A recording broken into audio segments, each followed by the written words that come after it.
Rangoon, Burma, a once thriving Jewish society, had 2,500 Jewish residents until the community dissolved during World War II and just after Burma's independence from Britain.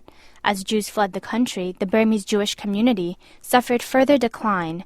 Now the community is made up of no more than 25 people. There is not much of any Jewish community left there. Originally there were 2,500 people. The mayor of Rangoon at one point was Jewish.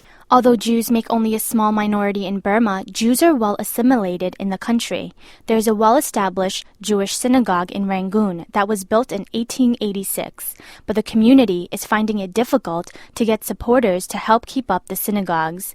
With the financial sanctions on Burma, people from the U.S. are having difficulty sending money. However, the U.S. ASEAN Business Council is now raising funds to restore the Masmaya Yeshua Synagogue in Rangoon, Burma. We also thought it was important to show that there is religious space in Myanmar, that people can practice their religion freely without any problems. We also wanted to test our own system on the U.S. side to see how difficult or how not difficult it is to get a license to help a humanitarian project. After Cyclone Nargis hit the country in 2007, the rooftop from the synagogue fell and its windows were destroyed. Meanwhile, the opportunity opened for outside donors to support cyclone victims as the U.S. Treasury softened regulations to send donations to Burma.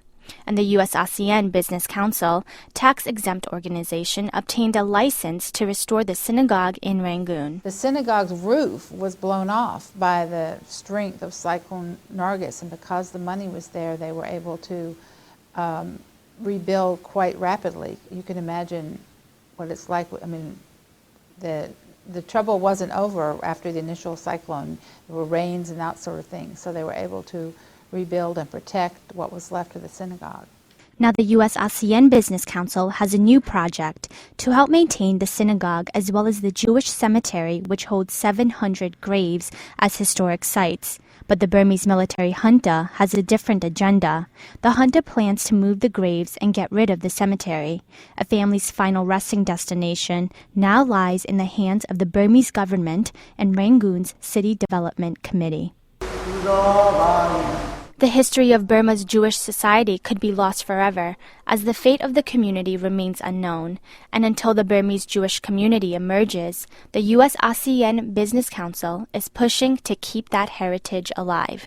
For Voice of America, I'm Kaylin.